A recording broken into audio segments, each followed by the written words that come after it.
Disclaimer. The following hour of programming is intended to overthrow world governments through greater understanding of current advances in science. While we fully acknowledge the risk of exposing audience members to such material and the societal chaos that could ensue from prolonged exposure to performative thinking, we do so anyway, with the hope that when the revolution takes to the streets, the minions of Twis will be well trained in the art of performative thought, of rational reasoning, and of conversational conviction, so that no matter how passionately our beliefs are held, no matter how incendiary the topics may seem to others or how dense the others' arguments will appear to us, that we will be able to conduct our revolution of reason with words and not stones. For a stone thrown in anger is likely to be returned to the thrower pretty much unchanged, whereas words spoken in reason have a way of changing minds. And that is a truly revolutionary thing. Oh, and if we do feel compelled to visit a museum during the rational rioting, be assured that all the mummies' heads will still, all the mummies with heads will still have heads on them when we are done with This Week in Science. Coming up next. I've got the kind of mind I can't get enough. I want to learn everything. I want to fill it all up with new discoveries that happen every day of the week. There's only one place to go to find the knowledge I seek. I want to know what's happening. What's happening? What's happening this week in science? What's happening? What's happening? What's happening this week in science? Good science to you, Kirsten. Good science. Good Thursday. Hey there. Hi there. Ho there. How's it going, Justin? It's good to have you back. Good. Good? Yeah. It seems like it's been so long. So long. It's, I missed a show. It's, I know. it That messed almost with my never whole week. I know. Mine too. Yeah. But you're back, and that makes me happy. It does. But we have all sorts of science news. Dr. Kiki and Justin in the house for This Week in Science, bringing science news to you.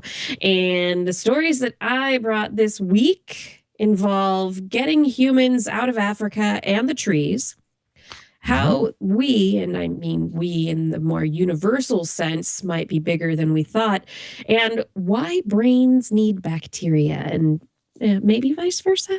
No. What did you bring? I've got a new model for finding gold in Nevada. Couple different interesting takes on alternative energy. From the military. One I'm still missing, but and those are kind of two military studies on alternative energy that are completely contradictory, which is kind of fun. That'll be interesting. Yeah, and an adjustment to our dishwashing detergents and the entire world powered by alternative fuel. In 20 years, I can do it. In 20 years? Mm-hmm. That's how long it'll take me to read the story. Gosh darn it.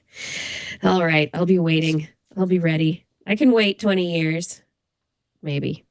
I don't know. I might be doing something else. No, that's the thing. If you wait 20 years, it'll still take 20 years. Then you're talking 40 years.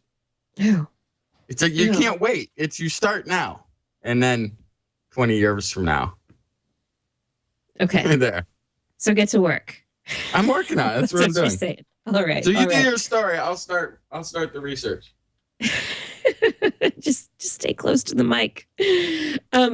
So to start off this week, big stories in space news this week in space. We have Kepler, our trusty observatory that could find planets, finding more planets. Yay! 6 more, right? Yeah, 6 more planets. Now some of them are they're orbiting an Earth-like star, not an Earth-like, but a sun-like star, very similar to our Earth's sun. But that's a bit older. However, these 6 planets are much, much closer into their star than other than we expect planets to be, because it pulls them closer to each other, and the whole system, hypothetically, like theoretically, shouldn't even exist based on what we understand about gravitational interaction of planets and how the system, the solar system that we're looking at would have formed. It just doesn't make sense. And everybody who's out there writing about this and talking about this finding is just like, we never thought that we would find any solar system like this. This is just not something that we're out looking for. We just didn't expect it. So the star is called Kepler 11. It's kind of nice and convenient being observed by Kepler. And it's located about 2,000 light years away. And the 6 planets are known as Kepler 11b, 11c, 11d, 11e, 11f, and 11g. They were detected using the transit method that Kepler has used on other occasions to very successfully find planets around distant stars. The transit method is basically when the planet passes in front of the star, between us and the star, causes a little dimming of the star. The amount of light that reaches us is dimmed by a certain amount, the amount that's blocked. And that's going to be based on how big the planet is and how massive the planet is. So they can also, by this method, get a measure of how massive the planet is.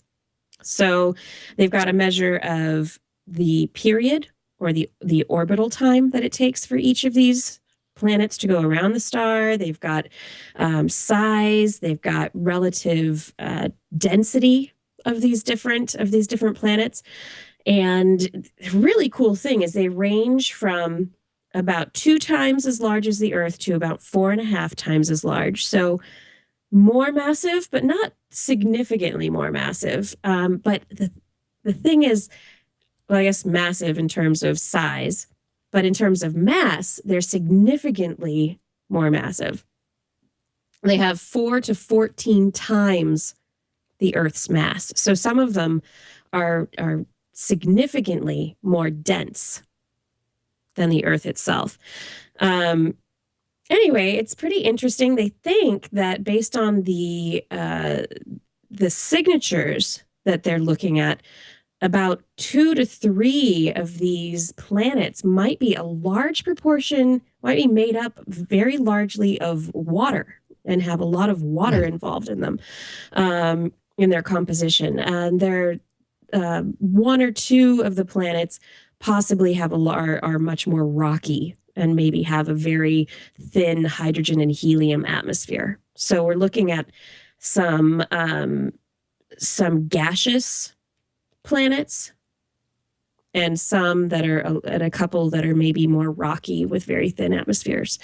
This is a really old solar system.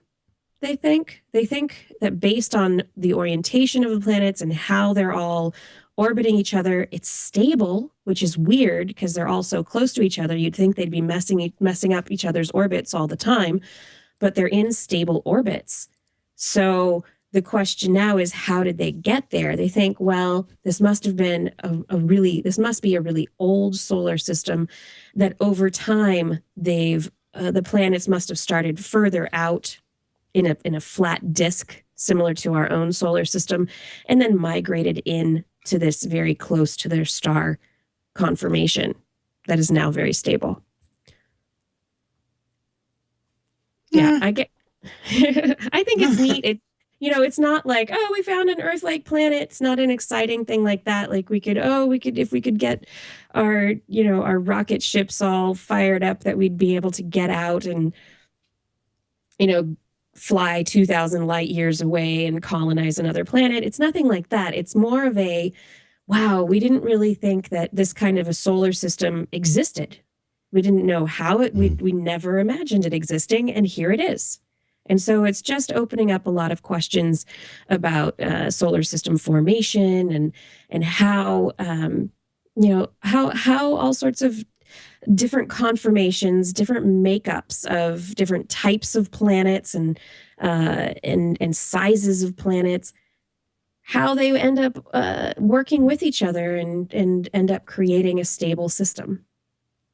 Yeah, it's interesting, but it's a difficult thing when you're making predictions like how it's stabilized over time, that it must be very old. I've never heard a prediction that, some point before our sun was going to give up being a nice, friendly nuclear fireball into an expanding one. At some point the planets were going to come closer into the sun over time, or make their orbits a little more uniform in some way. It's the sort of the problem is, though, being like, I think we've said this before in the show, being a fly that's alive for 2 days and trying to predict the rate at which grass grows and the life cycle of a lawn. It's a very brief glimpse that we get. So yeah, when we do find something like this that does defy.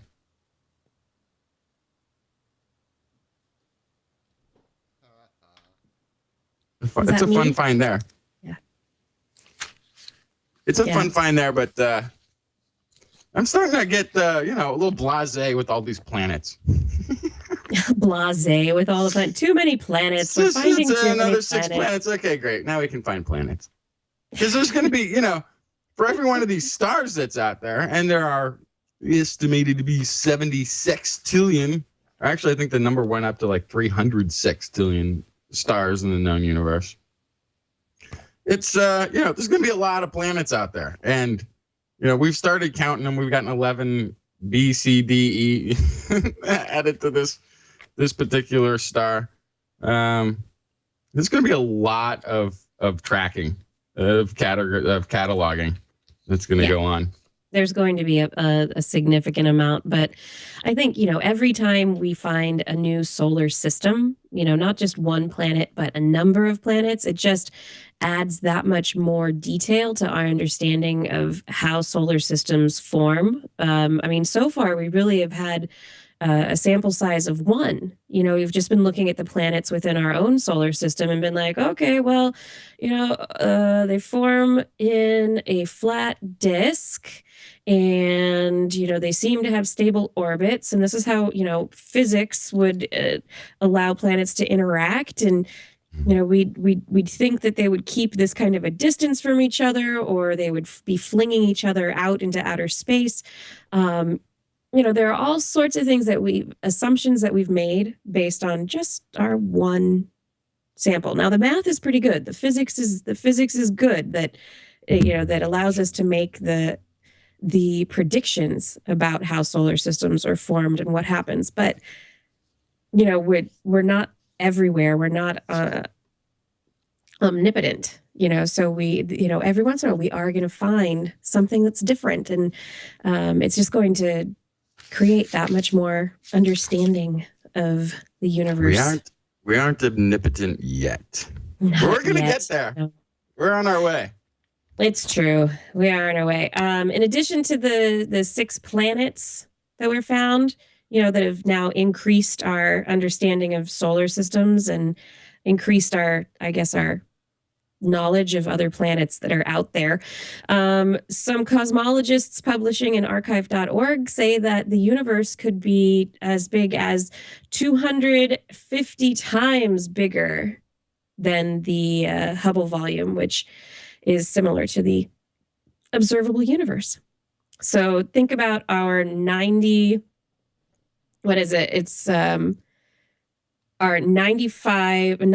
billion light year across universe could be 250 times bigger than that. Isn't that neat? All because the universe is expanding. Meh. If it is. You're just meh to everything today. What is going on? You're like, planets, meh. Bigger universe, meh. Well, because I guess because I'm still not completely convinced that the universe is expanding, or that it doesn't just keep going on forever. I'm not completely convinced. I like the data that we have that suggests that, there's some sort of a boundary, but it's that whole, whenever somebody gets into what's beyond that boundary question, it becomes a debate about what you mean when you say the word space, like what you're actually inferring in that. And there's depending on, I don't know, there's huge arguments there still that need to be vetted, to where the universe being 250 times the size that we think it is isn't as big a deal as somebody who's arguing that space just keeps going out there and that we don't know where any boundaries are and that it's not limited by the Big Bang. And so just moving into different questions. Yeah. But the thing about the boundary of, okay, we have our visible universe. We know that light has been traveling for 14 point whatever billion years since light coalesced and started traveling after the Big Bang. So now we have our, if it's been traveling for 14 billion years, the visible universe across that's expanding is probably much larger than that. And then beyond that, if it's been expanding infinitely, you're going to have the distance the light has traveled, and where the light traveled from would still have been expanding away from you. So the amount of time that it's been traveling to you, the universe has possibly been expanding away from us. So it would be doubling and doubling. And so they've done some really interesting analyses, basically testing models to see which ones are the most likely models, which ones actually fit the best. And so they've used Bayesian model averaging is the technique that they used. It's really interesting. This is a great quote from the Technology Review blog. They say Bayesian model averaging automatically guards against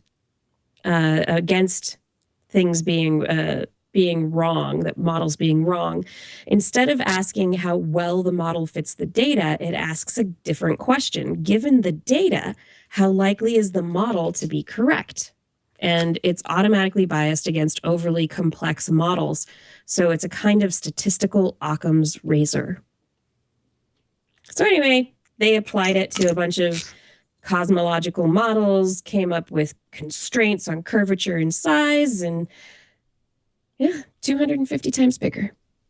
But this is where I start to go, my mind starts to get worked over a little bit, and I start to get wanting to argue about, okay, so if this light that from the earliest galaxy we've seen is light that's come from 13.7 billion light years away.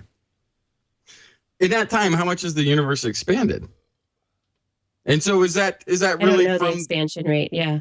Right. So is that really, and there's a whole point of reference problem too, because we don't know where a center of this expansion is to be, because it is expanding in every direction equally.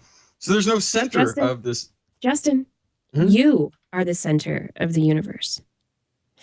Well, I know that, but I can't prove it to people, because they all, anytime somebody else has tried to prove to me that they were the center of the universe, I was like, yeah, you've got as good an argument as I do.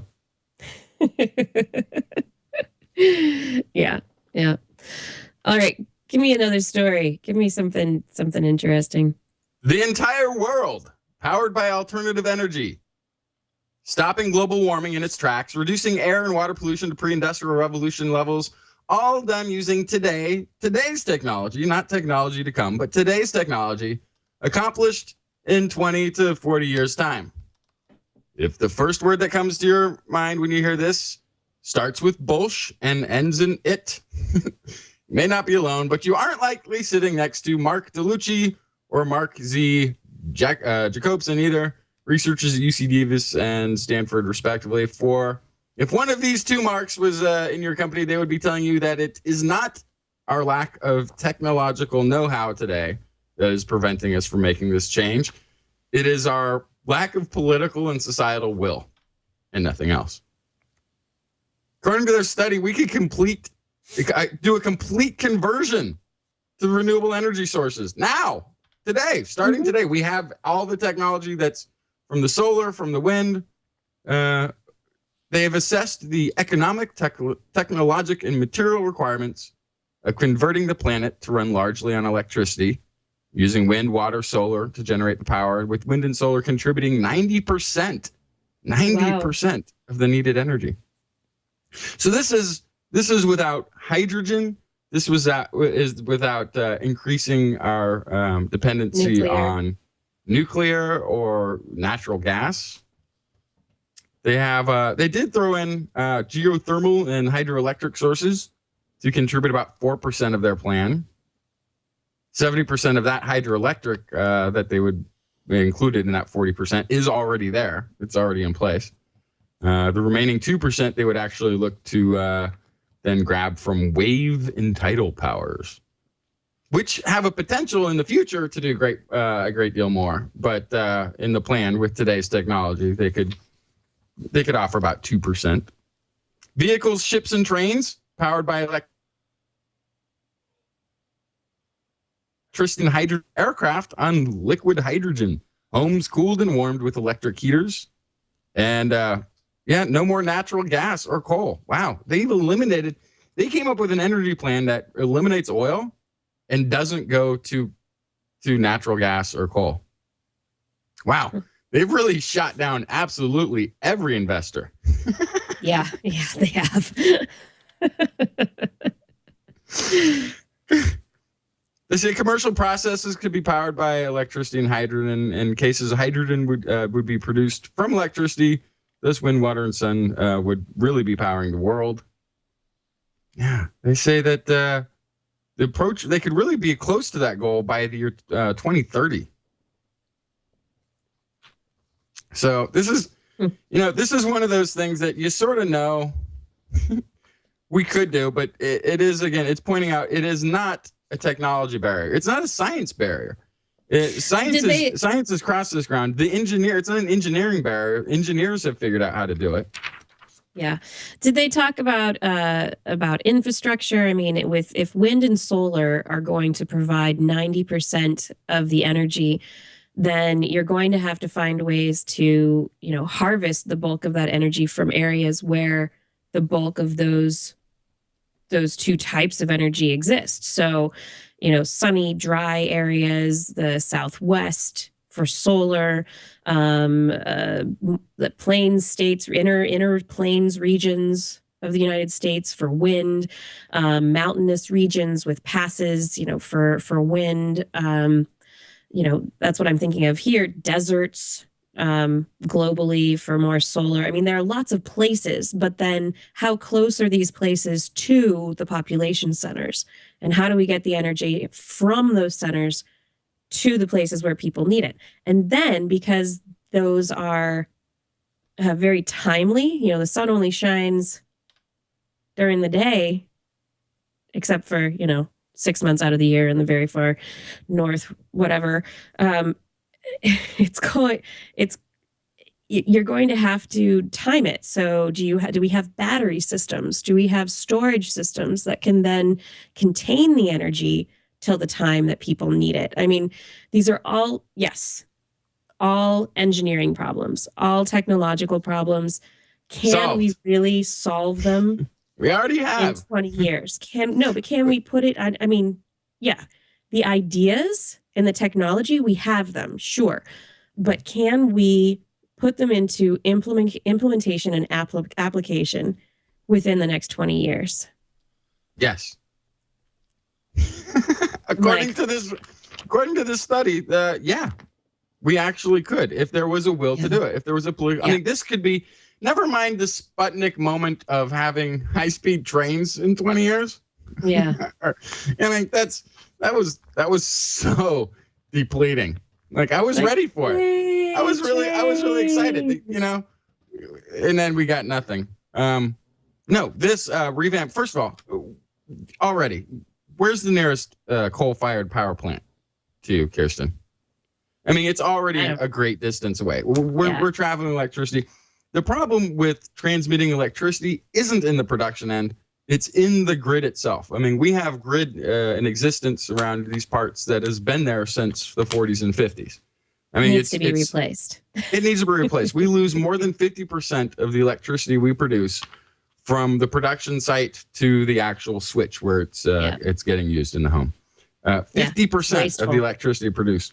And there is a smart grid system available out there that former Vice President Gore has invested heavily in because he's seen the economic potential there. According to this is one quick note here that too, they found that 100% of the world for all purposes, from wind, water, and solar resources, to get 100% of the energy would need a footprint of about 0.4% of the world's land. That's mostly from solar. So that's actually pretty significant. That's a pretty significant chunk of land. But you know, when you take into account that we have places like Nevada, states like Texas, huge deserts that nobody uses. But deserts are tough. Deserts actually are tough for wind and solar because, I mean, depending on the kind of desert. I mean, the American deserts, we're not doing it. I'm thinking, for some reason, like, you know, the Sahara. We had dust monsoons. It's like, and actually, high altitudes, there's plenty of sun there for most of the year, and it's a good energy that hits. Yeah, I think I spent 6 weeks in Greenland. I didn't ever see a cloudy day there. Yeah, it's going to be the time of year. But I mean, the thing is, it's going to be getting the political will to put the money behind long-term investment projects, and politicians. This is not scientific. Politicians just don't do that. They, they need stuff that's going to come back to them and look good for them within their term. So within like 1 or 2 years, they need payback on projects, or else it's not worth their time. You know, why get your name on something that's going to pay back in 20 years? Right. Which is why a dictator could come in handy if we need a long-term plan. Right. Yes. Like bacteria. Just like bacteria. The bacterial brain dictators. That's what we need. Here's a story from the Proceedings of the National Academy of Sciences of the United States of America. It's a study that was done at the Max Planck Institute for Infection Biology. Researchers took normal mice and then germ-free mice, or mice that were raised in a bacteria-free environment, and looked to see differences in behavior. They found that mice that were reared in a germ-free environment actually had differences in their behavior from normal mice and also in their brain pathways. And mice that were germ-free at birth, but then shortly after birth exposed to germs and allowed to exist in a germy environment, ended up developing similarly to those mice that had been germy their whole lives. Germ mice. So anyway, it's a really interesting, the question it raises is, you know, what is the actual tie-in here between microbes, bacteria, and the brain? And, you know, I don't know that it needs to be said, this is a study on mice, not on humans, so we don't know exactly how this applies to people and our brains, but we do know that the gut biota, the gut bacteria, do have a tie-in with serotonin pathways, with GABA pathways, with lots of pathways that are very important for the brain. And there's this great post on Science Not Fiction blog on Discover Magazine's blogs, discovermagazine.com, that was posted by Malcolm McIver. This is just, he asks the question, he goes one step further and says, okay, if we, or mice, if animals need bacteria, our symbiosis with bacteria to get the brains that we have and to have the behaviors that we have, do we need to give some kind of germ to our AI computers? to get them to a point of sentience. So is what they're missing some aspect of our biology that's based in bacteria? Will computers ever reach the same mental capacity as animals if they don't have it? It's a really interesting question that he brings up. And the blog post itself is really interesting, but he brings up some very pertinent points about animals and how our guts and our brains are intertwined. And something he says is, unlike plants that they have the strategy of stay in place and absorb energy all day long. You don't move around. You don't need motility. You're just in one location. You don't need a gut. Stay in place and absorb energy. Those are the plants. Other organisms, all the animals, have to go around and get the energy strategy. And so in being an animal, we have to have a gut and an ability to move. We have to have a nervous system to detect the next good thing, he says, to put into that gut, and then control the movement system to get the gut to the food. So maybe so much of how we're tied together is really this gut-brain interface of motivation. Really interesting thoughts that were brought up. So if you asking the question of are you all you are what you eat, or you're only thinking with your stomach, that's a whole new Very possible that this is true. Very possible. Yeah.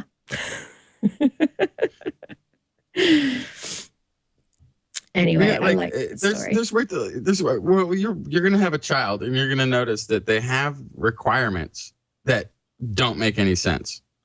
They have nutritional requirements that will seem completely bizarre to you. Like, my daughter must eat salt.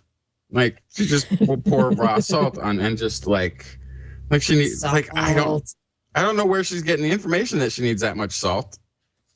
But she just, will all of a sudden be craving salt and have to do it. Sometimes the her microflora dictators command her to lick playground equipment. I'm not sure, I'm not directly in the conversation, so I don't know what it is they're hoping to add to their colony, what's lacking, what they're looking for, but they send direct messages to her brain to go out there and lick some playground equipment. That's great. I think there was another story recently as well, suggesting that parents keep their daughters too clean and don't let them get dirty often enough, whereas boy children are allowed to run around and get dirty. And there's a real sexualization in cleanliness, and there's a study that suggests we should tell our daughters to get dirty. Go get dirty because it's good for their immune systems. Because boys are out getting dirty and probably eating a lot of dirt in the process, getting exposed, inhaling bacteria, getting exposed to all sorts of things. They're probably building healthier immune systems than girls are, making girls a little bit more likely to get ill. So maybe, go on, girls. Go get dirty. I'm pretty much convinced at this point that the entire purpose for preschool is so that their bacteria can interact, so that their immune systems can bounce off of each other, so that they can spread disease and gain immunities from each other. That's the real learning that goes on in preschool. I agree. Yeah, I'm sure there's the immune system learning. Oh yeah, the children who are disease vectors, put them all together. There we go. Put them all together, and it's they've got the number 11s coming down the nose. You go into the school, and there's these snotty children everywhere. They're all ill. They're all sick all the time. That's just crazy. I don't understand the nose running with children. I'm sure I will discover it very soon. It's because they always have a cold. They're always fighting something off. It's just constant. Yeah. It's amazing. Do they have to be cold? I guess they do. They just have to be exposed to stuff and fight it off. But geez. Yeah. Oh yeah. I mean, I'm telling you, that's the whole entire purpose of preschool.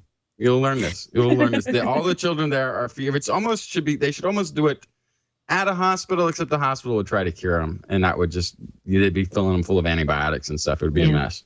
That would be a mess. Actually, it's in the right environment. Yeah. Oh dear. Did you have another story? Should we take a break? We can take a break. I've got more stories too. Good. So do I. We have stories.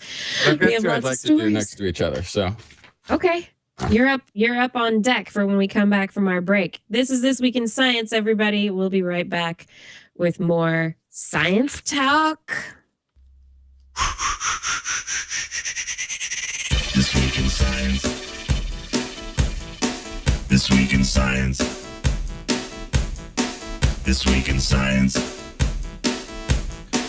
This week in science, it's the end of the world. So I'm setting up shop, got my banner unfurled. It says the scientist is in, I'm gonna sell my advice. Show them how to stop the robots with a simple device. I'll reverse global warming with a wave of my hand. And all it'll cost you is a couple of grand. 'Cause this week's science is coming your way. So everybody listen to what I say. I use the scientific method for all that it's worth, and I'll broadcast my opinion all over the earth. 'Cause it's This Week in Science. This Week in Science. This Week in Science. Science. That's right. This is This Week in Science. Do you like audiobooks? I know you do. Well, you can get a free audiobook from audible.com. Just listen up. I'll tell you how. Audible.com is the leading provider of audiobooks with over 75,000 different titles in all sorts of genres. Science, of course, is our favorite, but you can find other titles in science fiction, in biographies, autobiographies, periodicals, just about anything. You name it, you can find it at audible.com. Twis has found all sorts of science-based books in their library, and I personally have taken advantage of downloading many, many books that I've enjoyed over the years. You can start a free trial today and get any audiobook download for free. That's right, free. One book, no pay. All you have to do is sign up at audiblepodcast.com/twis. That's audiblepodcast.com/twis. Go there right now for your free download. And it's time, speaking of books, it's time for a February book of the month. We've got a new book for the book of February, just in time for Valentine's Day. Guess what we're going to read? We're going to read Sex at Dawn by Christopher Ryan and Casilda Jetha. That's right. The Twis Book Club is reading Sex at Dawn, the prehistoric origins of modern sexuality. And, this could be good for your Valentine's Day. It could not, but, it's all in there. So we thought it was timely. It's our February book of the month. Head over to twis.org, get yourself a copy, and join in the conversation about the book. Yeah, talk to us about it. That's what we want to do. We want to talk about Sex at Dawn all month long. Join us in the Twis Book Club.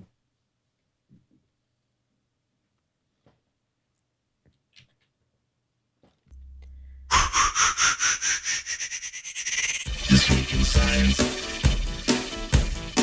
This Week in Science.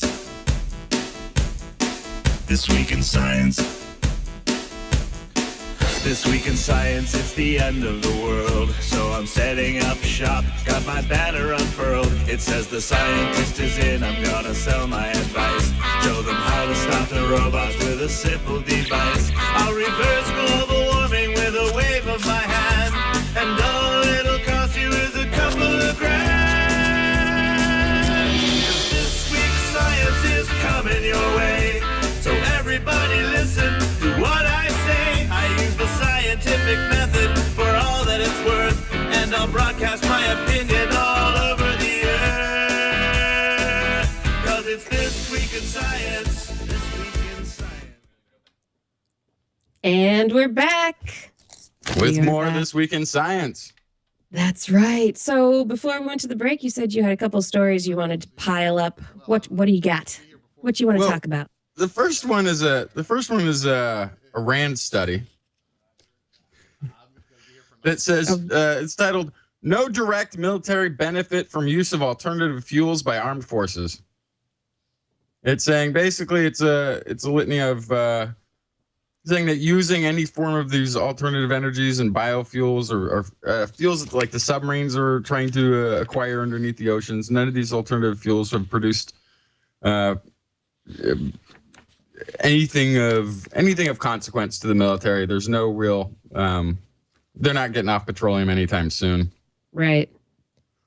Which is I guess is understandable. There's they did look at so they found that the Fischer-Tropsch fuels, these were alternative fuels produced via an updated version of a process used by Germany in World War II, are actually the most promising option for affordability and cleanly meeting specifications for military fuel.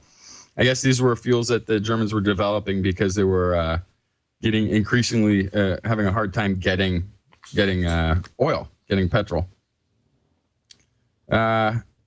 It's derived from a mixture of coal and biomass that can have a life cycle. They have life cycle greenhouse gas emissions that are less than half of those of petroleum-derived fuels. Mm-hmm.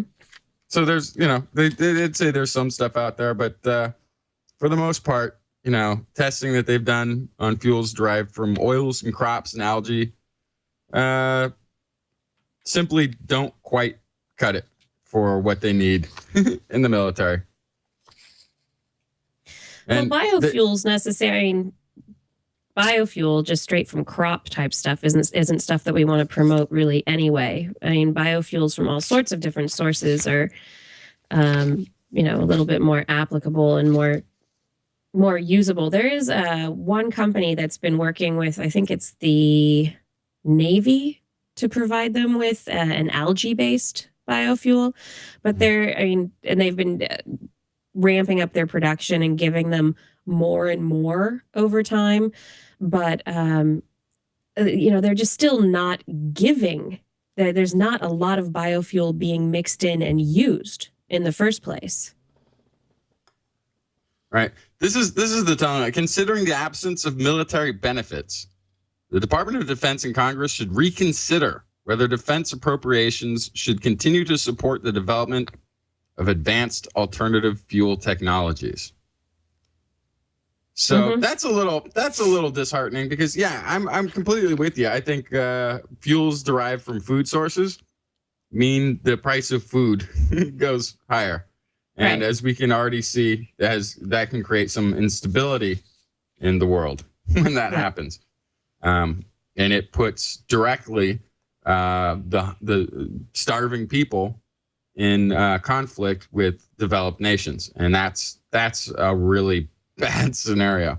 Right. But still, the technology, the monies that are being appropriated by the Department of Defense, they're pretty good at developing new technology. And if they're out of the game, they're almost that's almost a huge source of research dollars that is taxpayer driven, that is potentially going to derive something very useful for all of us.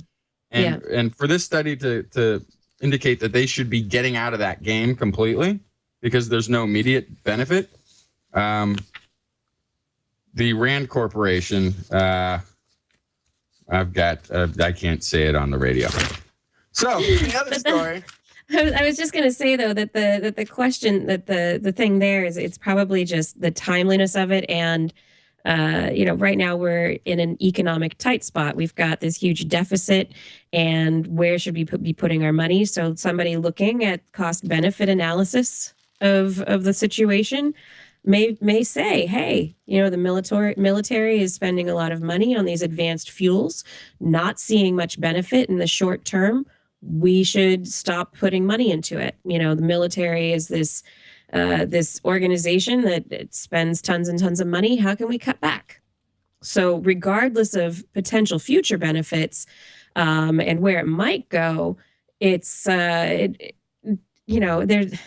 It's all in perspective. It's all the perspective of looking at the here and the now versus, Right. the distant view. Which is why some of our military leaders said that the airplane in World War II would never be a useful combat vehicle. That was totally impractical, completely too expensive. We should scrap it. It's just the lack of forward thinkingness on this one that really bothers me from somebody that's supposed to be the research and development corporation think tank. I don't know. I'm kind of disappointed in that. So on the flip side of that story is the Marine Corps came out with their own report completely separately and unrelated to that, which is showing how the use of alternative energy at forward operating bases saves dollars and lives. Basically, their point is the more energy they can produce at these forward operating posts, the less convoys are required to bring fuel back and forth, unless they are relying on any form of a grid or anything like that. So the Marine Corps itself is saying, hey, no, we really need this portable energy supplies, which is going to be largely wind and solar. I mean, those are or hydrogen generators that can be on site to provide electricity for these bases. And so it's a separate study, but it's a nice pushback, to the other. They need it for everything: water purification, power generation technologies, energy efficient shelters, so that they're not squandering the energy that they can produce in these spots. And really, the key here, I think, this is probably largely in regards to the forward operating bases currently in Afghanistan, where there are so many roadside bombs that a convoy of any form is a dangerous mission to undertake, and so not having to put trucks on the road bringing fuel and energy to and from a forward base like that would be very, very important. Yeah. But I don't know. Go ahead. It's going to be an argument. This is something that's going to be, argued back and forth from both sides, for the foreseeable future. I don't see it, I don't see this conversation diminishing anytime soon. People are going to say, you need to stop spending money. Why don't you not do this? Other people are going to say, you are getting benefits. It's going to push things forward. Other people are going to say, can't think that far ahead. We need to save money now. And you may see some very interesting bedfellows in the future. True. You may see the Marine Corps in the military really embracing alternative fuels at some point, or alternative energy sources. You may see it become a national security concern, where many of those politicians who haven't been that proactive for environmental reasons may jump on the alternative energy bandwagon for national security, getting off foreign oil aspects. So there's going to be a lot of interesting sort of alliances in the future on these issues that are really dramatically going to change what we're used to. I've already had one of my own. It's kind of off the energy topic, but I've become a big Monsanto fan. That's a tangent. That's a tangent, but it's for all of the issues I've had in the past with Monsanto, when I'm looking forward to the need to produce food on this planet, and looking at an issue like, okay, so there was huge droughts in Russia that affected their ability to produce wheat. The price of wheat has gone up in a lot of places. And now we have, people who I don't know, you can interpret Egypt any way you like and Tunisia any way you like. But I think that is largely a problem of food that's creating this current situation, perhaps more so than a desire for liberty.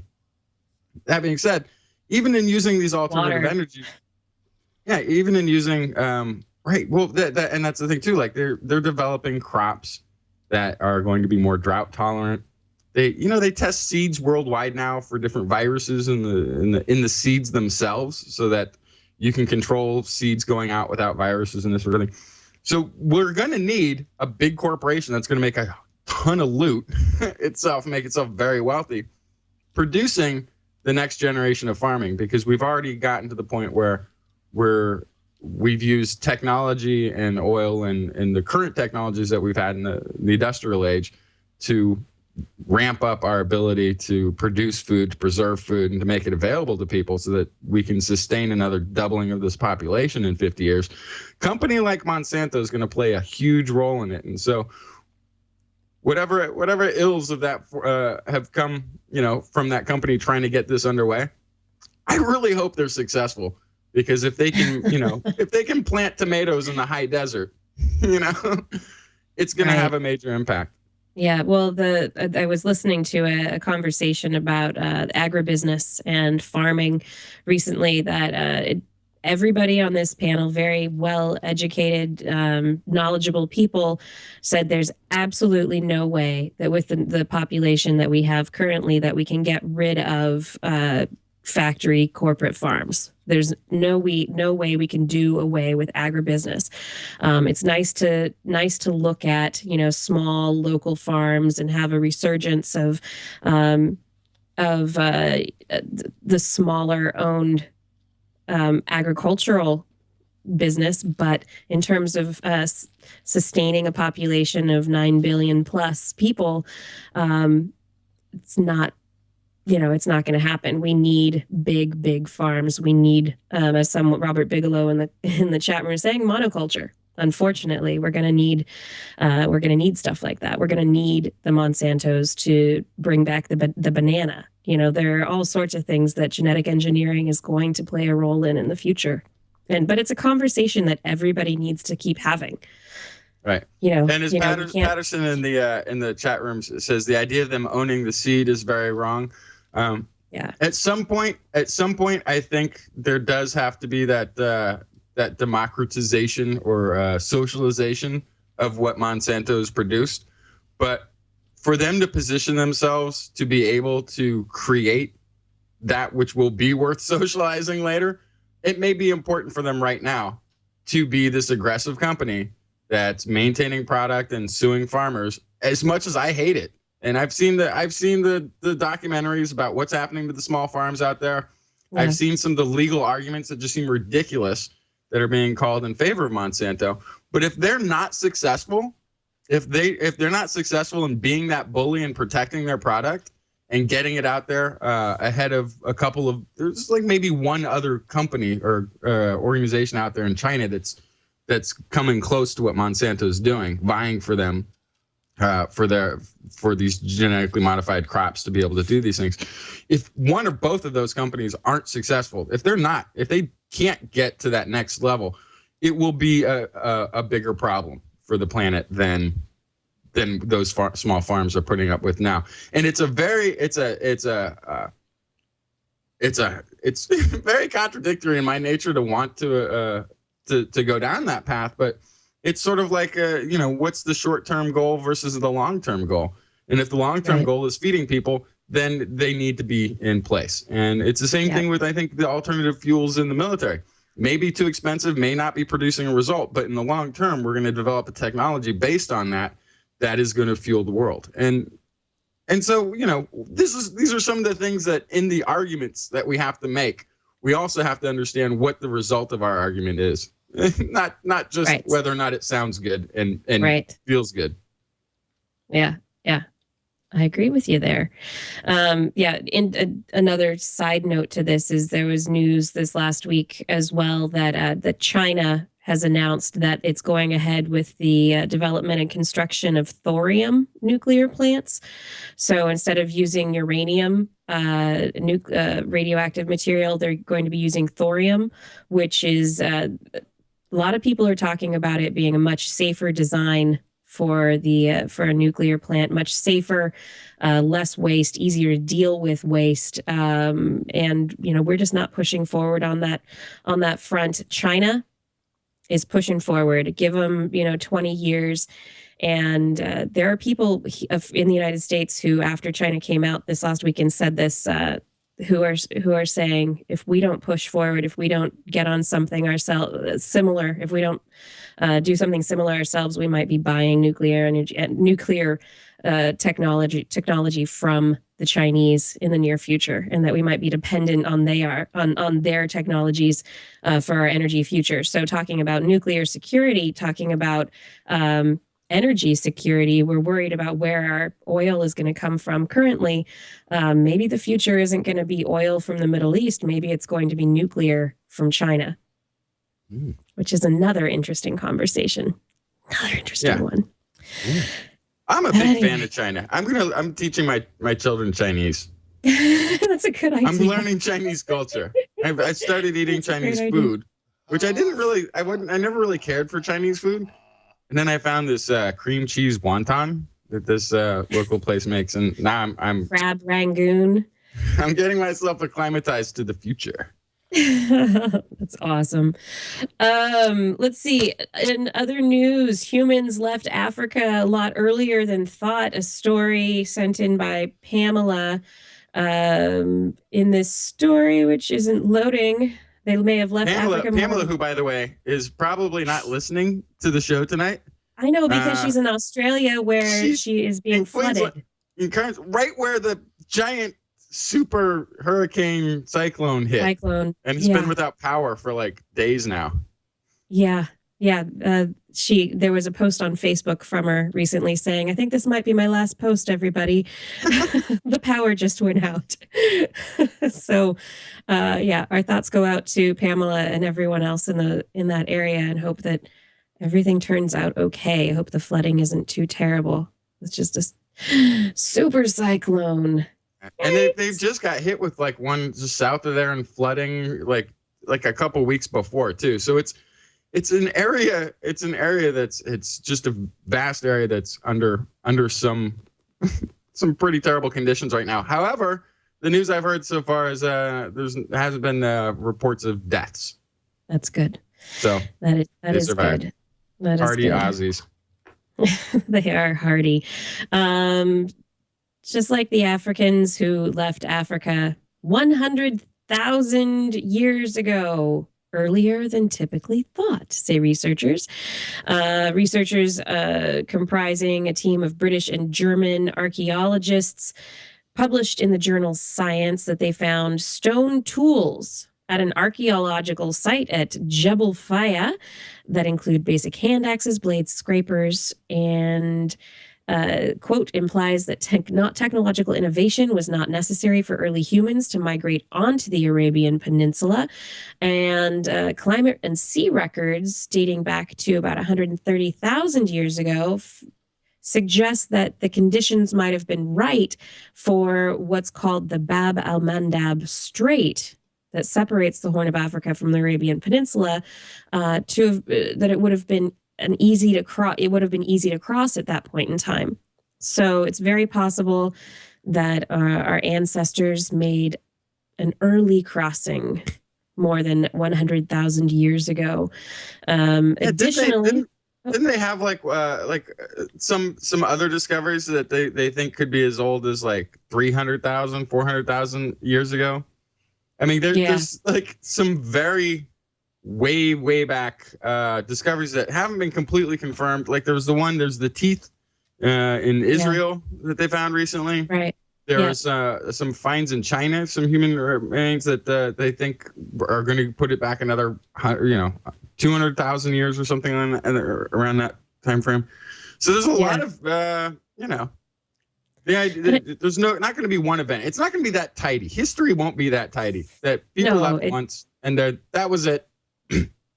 They gathered up their stuff, made the trip, landed, started the out of Africa communities. No, it's going to have been going on for a really long time. In fact, multiple times. As soon as people could migrate, they probably did. There was probably signs like this way, little places you could stop for the night. It was probably like a well-known like spice trail type thing. Right. There might have been. There could have been. I don't know if they had culture that advanced. But another study says that humans, this is our ancient ancestors, 4.2 million years ago might have come down out of the trees. This was a study looking at wrist bones in ancient humans, suggesting that these Australopithecus anamensis and Australopithecus afarensis, that's the Lucy fossil, that the differences in the wrist bones suggest that that humans might have switched from their tree-dwelling lifestyle to a terrestrial lifestyle around 4.2 to 3.5 million years ago. It coincides with climate and habitat changes at the same time that would have also led to a shift in diet and, probably a really good reason to get out of the trees. Hey, there's no more food up here. Anyway. Also, I recently heard that we are more closely related now to the orangutan than the previously had been considered chimpanzee is our closest ancestral cousin. Is that right? That's genetically speaking. I heard something. I didn't actually read that study, so I can't speak about it from. Neither did I. I should have brought that one. That was one I should have brought. Yeah, unfortunately, I can't jump on that one. Let's see. Molybdenum. Researchers have been looking at molybdenite. It's a metal that could replace silicon and or graphene to be the new transistor. It's a semiconductor. It acts as a semiconductor and can be put together in very, very thin sheets. It's around. It's abundant. It's an element that's used in steel alloys or as an additive in lubricants. But nobody's really looked at applications for it in electronics before. And somebody was like, let's take a look at it. And turns out it's really great as a semiconductor at very thin, wafer-thin sheets. And I just like saying molybdenum. So it could be fun. Do you want to do some Minion mailbag? Yeah, bring it. Okay. Minion mailbag. This is from Minion Amber. She said, I was so disappointed to hear you attempting to refute the polygamous mouse science on the 1/20/2011 Twis show. That was directed at me. Mice, to the best of my knowledge, do not live in single-family nuclear units, which would incorporate the type of care you envision the daddy mouse giving his offspring. I won't go into all the science here, but I would strongly suggest you look into a book called Sex at Dawn. We're going to. There's a lot of evidence. That sounds like the kind of book I'd like to read. Yeah, there's a lot of evidence out there regarding primates, sexual reproduction, and other topics. Indicates humans originally had the same sex patterns as chimps and bonobos.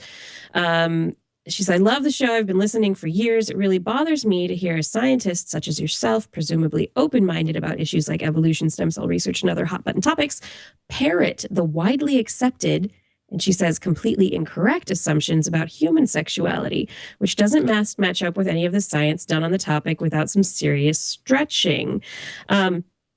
So I understand where you're coming from, Amber, with this letter. However, that wasn't what I was trying to do when we were talking about the polygamous mouse science. I've read a lot of research into primate sexuality and mating habits, chimp versus bonobo, human, etc., mouse additionally. And yeah, I don't, whether or not it's this nuclear family unit, that wasn't the point that I was trying to raise when we were talking about it. I was actually just trying to figure out why something at the sperm level would be different, not necessarily at the, and because that's what the story was basically coming down to, that there's something happening maybe epigenetically at the level of the sperm to make them more competitive in these polygamice versus the monogamice. And so that's what I was just trying to get at as I was working through the ideas that Justin was bringing up as we were talking about the study. So yeah, no, I'm pretty open-minded about human sexuality, what's not, and just the nuclear family unit model seems to work for society and culture at this point in time and has for a while. Whether or not it will continue to work that way for humans, I do not know. And I cannot say. Are you sure? Because I mean, from my understanding, 50% of marriages end in divorce. That's why I'm saying whether or And not the it will other continue to half, work, the I other do half not know. end in death. So Oh, really? I think most everything ends up in death at some point. not me. I'm gonna survive. I've decided. Yeah. I I'm gonna live will forever. survive. Do you want to read the next Minion mailbag? I don't have it. I don't see any of these.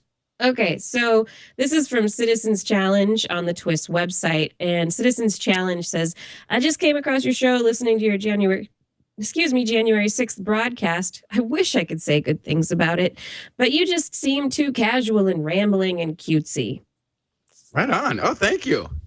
Sorry? We No, work not really hard not really sorry. on casual and cutesy together, because those aren't really, you would think, things that you could put together, but we do on a weekly basis. On a weekly basis. And then you came out with that 70s global cooling nonsense. And I'm sorry, but you folks fell right on your science reporter faces. You mischaracterized these early studies, and worse, the reason behind it becoming a controversy. You were correct so far as the aerosols, but you neglected to mention a couple of those studies. The authors specifically pointed out that society was swamping our atmosphere with CO2 and that this could well overwhelm any cooling effect from pollutants or long-term solar trends. Why ignore that? Why not mention the 1959 Scientific American article by Gilbert Plass, Carbon Dioxide and Climate? You neglected to point out that the global cooling thing is a propaganda campaign via corporate front groups like Marshall Institute, SPPI, Heartland et al., that very deliberately distorted what those studies actually said. A campaign that deliberately took popular magazine articles and pretended that those sensationalist news stories represented the state of science, and you ignored the real science going on at the time. Why? Look at the studies back then. The majority of research was already getting worried about anthropogenic CO2. Why, So Justin? I'm going to have to go back and listen to that show and hear me talking about the study of global cooling as though it had any sort of credibility to it, or wasn't. I don't think you gave it any credibility. I don't think so. I think I might have pointed out the fact that it was one or two researchers, maybe it was four researchers altogether, had come up with this idea, and it had been because the media ran with it and made it a scare story. It was scientists are saying, when it wasn't a big consensus. And it was the whole point was that was never a big consensus that had been looked at by a couple of people who published a paper. And I think I might have been contrasting that to the volume of consensus that we have on global warming today. Yeah. And I think that's what I was doing. Maybe I was talking about perhaps I don't remember. I'll have to go back and listen again and see why I was even mentioning it. But yeah, I'm pretty sure I didn't mention it as though it was a consensus opinion at any point in science. Yeah, I don't think you did either. And part of it, we were having a discussion, and if we didn't bring up a couple of things, sorry, we didn't bring up a couple of things. Thank you for bringing up Citizens Challenge. Thank you for bringing up the Scientific American article. Thank you for bringing up this Gilbert perspective Plass. on it. I do appreciate the time that you took to write your comment on our website and to bring it to our attention. And now that link is on our website and people can take a look at it. So you've opened up the conversation that much more on the topic. And that's what I hope to do through the website, through this program. Things that we miss here, you can bring up in the comments section of our website and continue the conversation, make it that much deeper, broader, more interesting than what we can approach here in an hour on a weekly basis. So anyway, yeah. Anyways, I think that about does it for our show. Yeah. This weekend, if you are in the Bay Area or anywhere actually, there's an event. It's the 1023 homeopathy overdose event. So if you are a homeopathy skeptic, you can stand up for science and skepticism about homeopathy as viable treatments for different ills, and you can head out to different locations. There are 10 countries, a bunch of different locations around the world where you can go drink a specially prepared homeopathic solution and have absolutely nothing happen to you. Ooh, that sounds good. Yeah. There's one in San Francisco at a Whole Foods event, and I'll have a link on our website for this Saturday, February 5th is the 1023 homeopathy event. And I believe if you go to 1023.org or look up 1023 on the web, you'll find information about it. Although I think that might be impossible to ingest something and have it do nothing. It's not technically possible. True. I mean, it's true. You can get the homeopathic effects of water in hydration. Hydration. You would be hydrated. I use water for homeopathy just about every day. Yeah. Especially right before or right after Bikram yoga. Oh, then I need lots of aqua. I'm going to hydrate myself with my homeopathic water right now. And thank you everyone for listening. We hope that you have enjoyed the show. Twis is available via podcast. You can search for us in the iTunes under This Week in Science, or if you have an Android device, you can go to the Twis 4 Droid app in the Android marketplace and pay the nominal fee for being able to listen to the show for free. That's right. For free, $0. For more information on anything else that you've heard here today, show notes are going to be available on our website. Our website is www.twis.org. And we want to hear from you. So give us an email, send us an email, send us a tweet, send us a tweet, an email, whatever. I'm Kirsten, Kirsten, at thisweekinscience.com. And that dude is Justin, Justin, at thisweekinscience.com. Put Twis, TWIS, somewhere on the subject line, or your email will be spam filtered into oblivion. Or to get us quicker, because we check our mail like once a week right before the show. You can also Twitter us at Dr. Kiki or Jacksonfly. We love your feedback. If there is a story you would like us to cover or address, a suggestion for an interview, an inside stock tip, please let us know. That's right. Get us quicker with Twitter. We'll be back here next week, and we hope that you'll join us again. One more time for more great science news. And if you've learned anything from today's show, remember, it's all in your head. I've got the kind of mind I can't get enough.